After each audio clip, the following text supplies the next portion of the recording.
মোহাম্মদ ইউনূসের সাথে দেখা করবেন বিএনপি চেয়ারম্যান তারেক রহমান। গত বছর ১৩ জুন লন্ডনে তাদের সবশেষ বৈঠকটি অনুষ্ঠিত হয়। এর আগে ২৫ ডিসেম্বর দেশে ফিরে স্বদেশ প্রত্যাবর্তনের সহযোগিতার জন্য ডক্টর ইউনূসকে ফোন করে ধন্যবাদ জানান তারেক রহমান। আজকের বৈঠকে নির্বাচন সংশ্লিষ্ট বিষয়ে আলোচনা হবে বলে ধারণা করা হচ্ছে। এ নিয়ে আরও জানাতে যমুনার সামনে থেকে সরাসরি যুক্ত হচ্ছেন জাওয়াদ মাহমুদ।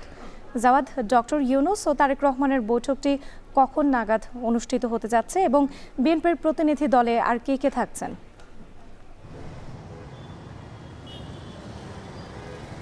ধন্যবাদ রাত্রি। আপনি যেমনটি বলছিলেন যে গত বছরে লন্ডনে হোটেল রচেস্টারে প্রধান উপদেষ্টার সাথে তারেক রহমানের একটি বৈঠক অনুষ্ঠিত হয়েছিল এবং এরপর স্বদেশ প্রত্যাবর্তনের পরে আপনি যে বলছিলেন যে তারেক রহমান ফোন করে প্রধান উপদেষ্টাকে ধন্যবাদ জানিয়েছে এবং বেগম খালেদা জিয়ার যে নামাজে জানাজা সেখানেও দেখা হয়েছে। কিন্তু দেশে ফেরার পরে আনুষ্ঠানিকভাবে এবং তিনি আনুষ্ঠানিকভাবে বিএনপির চেয়ারম্যানের দায়িত্ব নেওয়ার পরে এই প্রথম তাদের সাক্ষাৎ হচ্ছে যমুনায় বেলা ৩টার সময় সাক্ষাৎটি হবার কথা রয়েছে। এই তাদের যে দুজনের বৈঠকটি হবে সেখানে মূলত যেহেতু নির্বাচন ফেব্রুয়ারি ১২ তারিখ, সেই নির্বাচন সংক্রান্ত আলাপ করার কথা রয়েছে। দেশের যে স্থিতিশীলতা, আইন শৃঙ্খলা পরিস্থিতি, এই বিষয়গুলো আলোচনার উঠে আসতে পারে বলে ধারণা করা হচ্ছে এবং গণভোট সংস্কার প্রসঙ্গ এখানে উঠে আসতে পারে।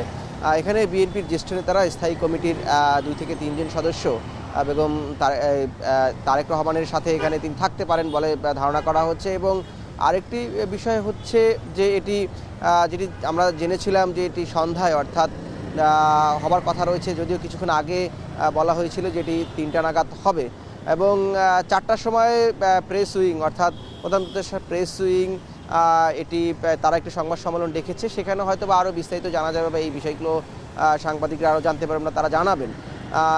যেটি বলা হচ্ছে, আমরা দেখছি যে আমরা মূলত হেয়ার রোডে প্রধান উপদেষ্টার যে কার্যালয় অর্থাৎ যে বাসভবনটি রয়েছে অতিথি ভবন যমুনা, সেখানে সেই প্রবেশমুখে আমরা রয়েছি।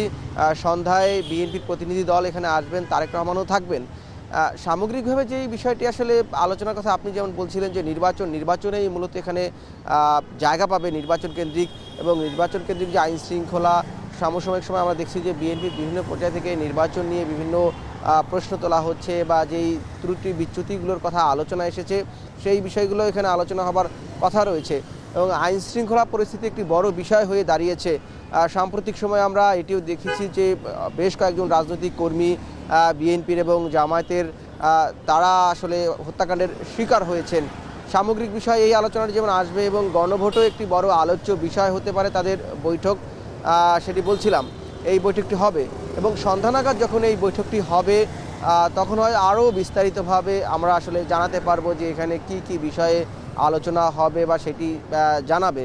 এবং আপনি যেটি জানতে চেয়েছিলেন, যেটি বলছিলাম যে বিএনপির একটি প্রতিনিধি দল অর্থাৎ স্থায়ী কমিটির সদস্যরাও থাকবেন, কারা কারা থাকবেন সেটি আরও সুনির্দিষ্টভাবে হয়তো বা আমরা কিছু পরবর্তী সংবাদে জানিয়ে দিতে পারবো। এই ছিল এখন পর্যন্ত তারেক রহমানের সাথে প্রধান উপদেষ্টার যে বৈঠক তার সব শেষ রাত্রি। সন্ধ্যায় প্রধান উপদেষ্টা ডক্টর মোহাম্মদ ইউনূসের সঙ্গে দেখা করবেন বিএনপি চেয়ারম্যান তারেক রহমান। এ নিয়ে বিস্তারিত জানাতে আমাদের সঙ্গে যুক্ত ছিলেন জাওয়াদ মাহমুদ।